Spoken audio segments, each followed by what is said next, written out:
Doğalgaz fazı. Doğalgaz karşıya gelmiş, bu tarafa gelmiş. Doğalgazı istiyoruz Sayın Vali.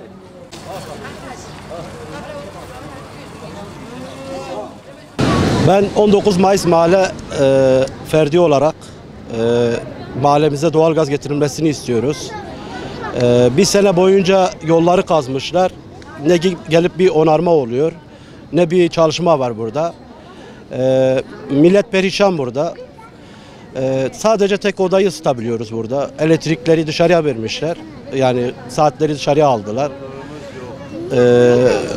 Evi ısıtamıyoruz. Güçlükler çekiyoruz burada. Çocuklar hasta oluyor. Yani perişan haldeyiz. Yani mahalle olarak. Doğalgazın gelmesini istiyoruz. Sayın Valinden rica ediyoruz bunu. Ondan sonra duyduğumuza göre yani ilçeler merkeze daha doğalgaz döşemesi bitmeden ilçelere gönderileceklerini söylüyorlar.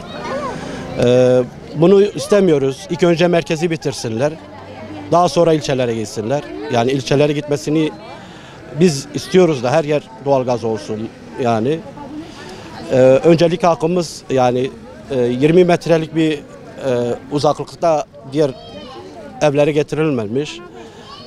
Komşumuzun doğalgazı var, bizim yok. Evet. Bunu istiyoruz Vali Bey'den. Mahalle 19 Mayıs'ı. Bu 2 sal beri hatine bir 2 sokak çekirine o devşe bardan uçune. Doğalgaz. O edine tev bir doğalgazın o tamam ji mahalle premanji fakirin yani idare nikarım kin kocuk moçka falan bevana. Komri falan bevana. Komri şu tev zehirliye.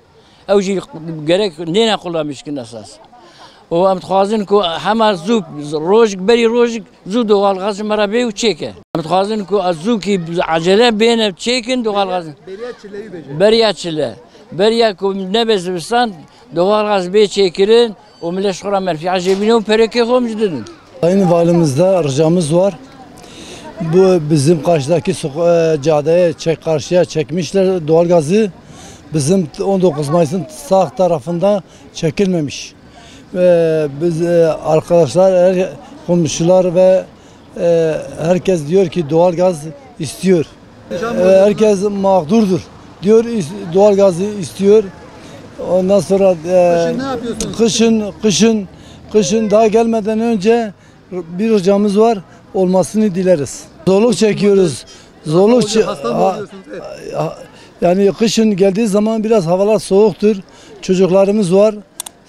Yani doğalgaz olsa daha memnun kalırız en azından.